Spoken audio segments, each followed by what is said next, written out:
Well, good morning. So, we drug the 1.6 blowed up motor into the garage this morning and pulled the transmission off. Why'd we pull the transmission off? Well, for one, it's a lot easier to move without it. But for two, I don't believe our new motor came with a dust shield backing plate doodad. I'm not one of those, oh, you absolutely have to have it kind of guys, but it's the right thing to do. We'll put it on the new motor. Main reason. I've never had a Miata before, so I don't know for 1,000% for sure. But on pretty much any vehicle ever, if you're doing an auto to manual swap, you're going to need the flywheel bolts from a manual. Flex plates are paper thin, flywheels are much thicker. So you need the longer bolts. If you run the flex plate bolts typically on an auto to manual swap, you end up with a ruined crank. So pulled the trans mainly to get those out. It did have an aftermarket clutch and aluminum lightweight flywheel on it. I doubt we will end up running this flywheel because it's cooked, but that's kind of neat. I don't know what brand it is.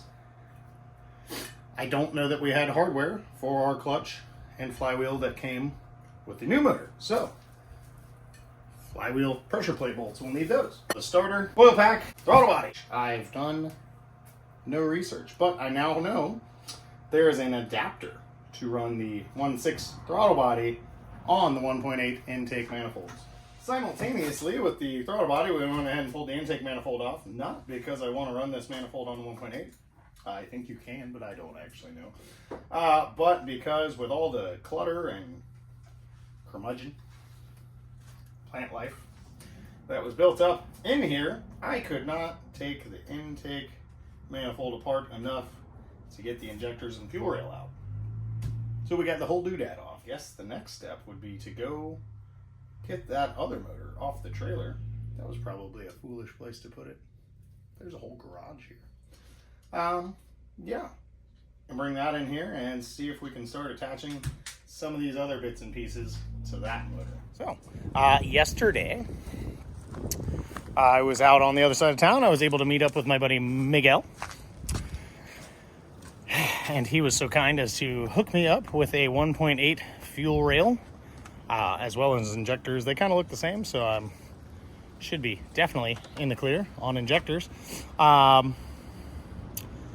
He even forced me to take home a spare CV axle. So, I guess today we can slap the flywheel and clutch, pressure plate, exhaust, button up some coolant lines and whatnot on the 1.8 motor. And the last piece of the puzzle will be, for this step, I guess, the last step of the piece of the pie, meow. Who let me talk again? Last piece of the puzzle will be the 1.8 to 1.6 conversion kit adapter doodad that theoretically exists and accompanies this vehicle, but we got to see if we can find it. Also, should probably clean this thing out, see what's on the floor in there, maybe some bolts that I'm missing. I don't have power plant frame bolts, and I haven't seen the intake tube or airflow meter. So, got to find that stuff, figure out which wiring harness goes to this whole setup, and I guess we got to get that thing off the trailer too, huh? Yeah, so, moving right along. This here is our 1.6 rail and injectors. For one, our fuel lines are in a different orientation, and well, these injectors look like crap. Probably going to use them though. This is our 1.8 rail. The injectors on the 1.8 go into the cylinder head. Yep. Rather than the intake manifold. So they're completely oriented different. So we may not have the correct bolt and spacers to hold this thing down into the motor. Guess we'll have to figure that out. But the fuel line orientation allows the fuel lines to go through the intake manifold somewhere where they fit. And the cam angle sensor I had been saying they were different, but I guess they're just the same in a different spot.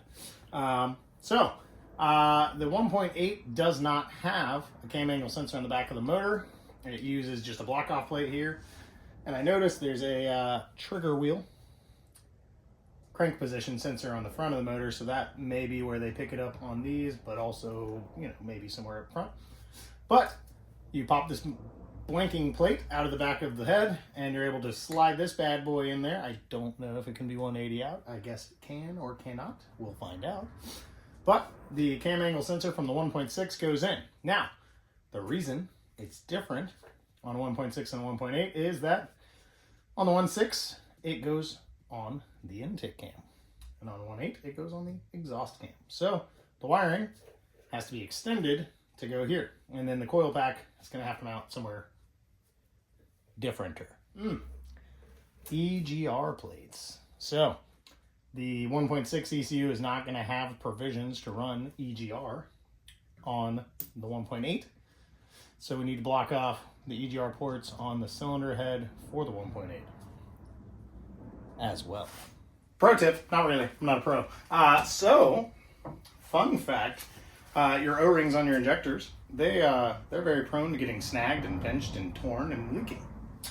To lubricate and seal,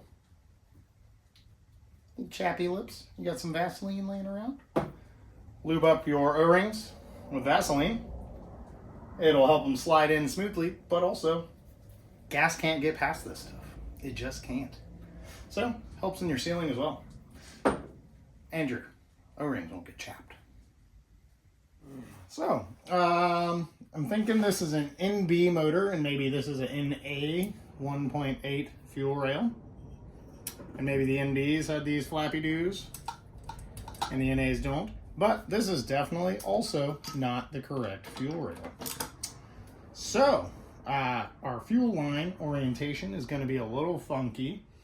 I think the simple solution for rectifying this, though, is definitely, I think I'm just going to turn the fuel pressure regulator around backwards. I think I'll have room for it to point this way, and our return can go. And I have a 90 here, so I'll probably lob this rail off here, clean that little doodad off, and be able to come up through here and go on this way with a hose, assuming this holds the injectors down the way it's supposed to, which I won't know until the fuel lines are out of my way. Great, ruining stuff. Well. So we've got clearance here. It looks like I'll still be able to get our injectors plugged in. It'll be hard for you to tell, but our bolt holes are not in alignment with the holes. They are in alignment spacing wise, but it looks like up and down the holes on the rail are too high to match the head. So we'll have to do something there too. Just continuously modifying. Great, can't wait. This might come close to the upper plumb. So that might need some tweaking as well. But looks like otherwise, if we can get these bolts to bolt down, I think I only have two, but the spacers from the other motor look like they're probably the right height and hub-centric into these holes.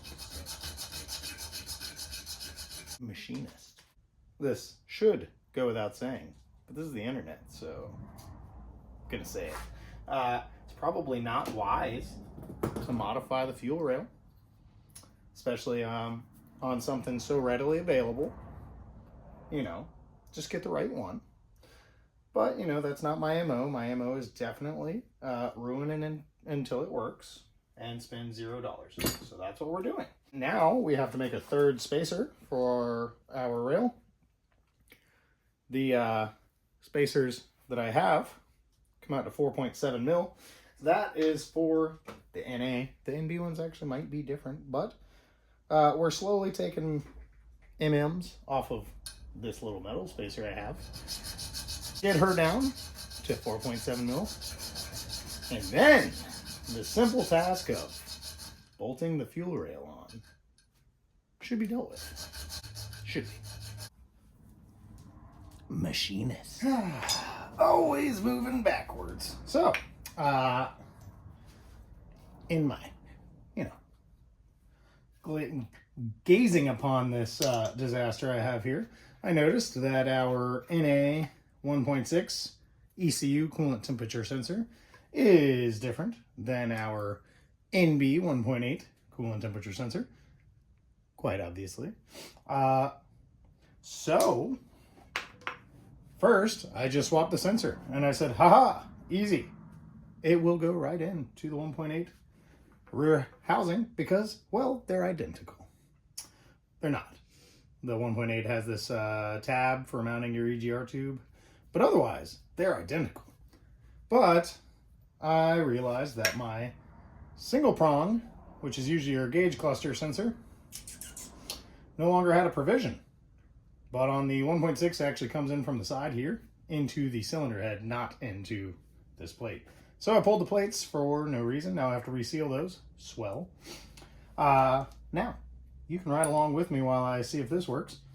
Throughout the head, there's these Allen-headed, I guess they're tapered. It kind of looks like a non-tapered thread. And it does look close, as if I could probably get my spade connector in here, and I can, yes. So, our gauge cluster sensor will thread into this hole that's already there in the block, head, cylinder head. That being said, this is a waste of effort for me because I don't believe we retained that gauge when we took apart the dash for the Chevy body. But, helpful hint, you can thread this in. This wire will probably definitely have to be extended to reach that location. But one wire, that's not hard to do. I'm going to go back with the Allen plug because I don't need that sensor. Start putting the intake back together and make our EGR Blockoff plates. Talk about just the right clearance. We are, I mean, it just fits, just clears. Our fuel pressure regulator there. Our fuel lines and rail down here, they're close, but everything clears. So we'll bolt down our upper manifold plenum doodad and move on to EGR Blockoff plates. All right, so to template our EGR Blockoff plates, I'm just using some masking tape. Knocked out the holes and rubbed it in there real good. Transfer this to some of that street sign we have left over from the previous skid plate and have a completely, totally, and legit pair of EGR Blockoff plates. All right, so we got these bad boys knocked out. Aside from the fact that it's literally reflective, probably wouldn't even notice these are there. We've hit a stalemate, and it's gonna cost money. Darn it, I hate buying stuff. So, I never really looked at the clutch that came with the new motor, but it's cooked. We're down to the rivets.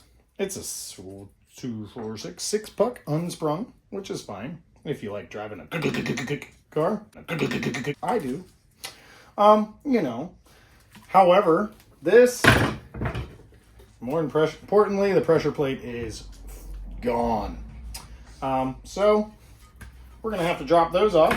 Fortunately, I do have a very good local clutch guy who's probably closing soon because, well, he's getting old.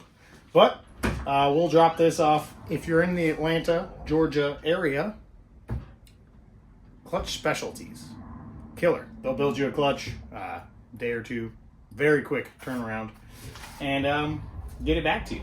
So he's probably going to give me a hard time because this is a lightweight flywheel, and I don't know if this is any savable, but we'll drop this off when we get a second. Give him a couple $100, have us a new clutch. That's gonna be a holdup though. Really wanted to get the trans on. The clutch from the other motor, it's got a little bit more life left. before we get down to the rivets. However, she's hot spotted so hard that this friction pad is actually cracked. And I've never had a clutch come apart, but I've seen some clutches come apart. And I don't want that happen to me. We need a clutch. Dang it. We've been productive, driving all over the world to do it, but we swung by Izzy's house and he had found, I'm not saying that this is the Blockoff plate that we made the other night, but it might be, which means this is an old version of the kit because the new flying Miata kits can't come with any EGR Blockoff plates because it's federally illegal. Thanks, EPA. Throttle body adapter. And I'm pretty sure that this is a coil pack relocation bracket, which I had already made. I don't know. I'll probably just leave mine. This is a nice little piece. Extension for our cam angle sensor. And throttle cable adapter, 99 to 05 engine into 90 to 93. We're going to need that. And a EGR plug for the 1.8 manifold, which I don't think, yeah, this won't fit our manifold. Unless it's talking into the intake. I don't know what this is. So, we have the doodad that we're going to hopefully fix our situation for our throttle body. The other day, I was able to get the exhaust manifold on, the engine mount brackets onto the motor. Completely different brackets for this motor rather than the 1.6. I'm hoping they all line up in the same place. I think they do. Fresh motor mounts. Fresh. And what else did we get on here? We did our Blockoff plates. We've got everything on and in and ready. I was thinking about stabbing this motor in to the car without the transmission on it, just so I could start getting things hooked up, mainly for you guys, in the sake of productivity. However, I dropped off our clutch and flywheel to Clutch Specialties today. Jeez, I'm going to miss them when they're gone. You guys, if you've got an old school shop around that can make stuff on hand the old-fashioned way, use them before they're gone. It's a real treat. So, he said it's Saturday. He said Monday, so 2-day turnaround. More than likely, he'll actually be done with it before then, but I think he's closed on Sunday. Especially tomorrow's Easter. Yeah, I guess today what we have left before I go to this birthday party is stuff. Throttle body, we're going to try to get that on, and I've got to do the alternator. Hopefully the alternator bracket from the 1.6 works on the 1.8 motor. I don't have a 1.8 alternator, so I have to make that work. Pretty sure also for the plugs to work with our harness, we need the 1.6 alternator. And I haven't done any reading on it, because I'm just too ADHD to read. But I think I may have to change the crank pulley from the 1.6 to the 1.8 to utilize the belts for the 1.6 alternator. That I don't know, so I guess that's the next step of the process. That's what we're doing. That's what's happening today. As long as we get to work. Well, certainly hadn't anticipated having the tap and die set out today. But according to the instructions, which I actually ended up reading, probably should have done that first. You got to do an M61 hole, 2 of them, into the intake manifold, drilled and tapped, all by yourself. Stretching it for the skill set of, some of us owners. So, I guess we'll get these tapped out, hopefully not stripped out, and then our Adapty kit on. They do also tell you, fill this little notch with JB Weld. You might have to go back and do that later, but today I'm not doing it. shout out to Flying Miata for giving new directions that I'm gonna ignore.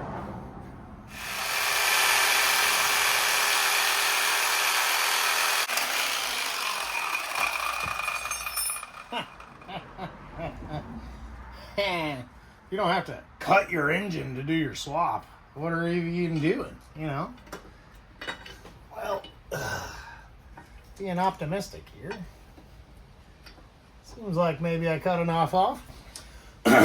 So, the alternator bracket for the 1.6 doesn't clear a tab on the timing, oil pump cover, whatever. So we would just cut it off. Probably could have done some reading about that, but I didn't. And today it worked out fine.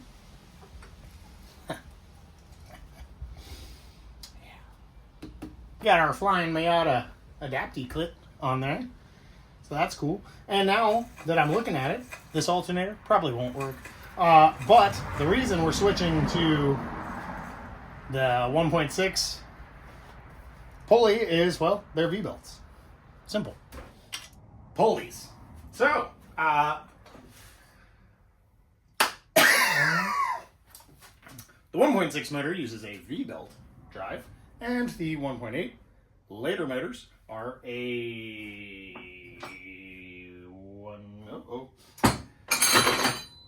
1, 2, 3, 4, I guess 5 rib. 4 rib, 5 rib. I don't know. Anyway, rib belts. V-belts. So, I was going to swap the crank pulleys and the water pump pulleys because I needed to match my alternator with the V-belts. Cool. Simple. Easy. So, the crank pulley from the 1.6 has the lower timing gear bolted to it. Yep. Which means in order to get this lower crank pulley off, you either have to unbolt it from this, leave the timing belt in, or remove the timing belt to pull it out with this, and then you have this 2-piece unit. Okay, cool. Well, this does not fit the drive belt for drive lower pulley for the 1.8. Yeah, they're completely different sizes. So, also, that pulley comes off separate of the timing gear. So, that job didn't work. So, we pulled the V-belt pulley off of the alternator. Turns out, it's not even a V-belt pulley.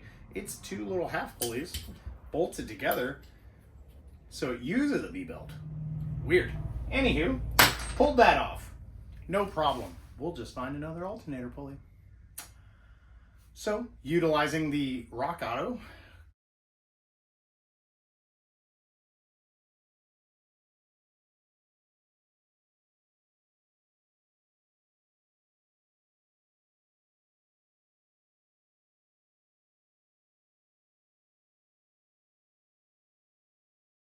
on some part numbers, drop down menu, and found some compatible vehicles that use the same alternator as the 1.8.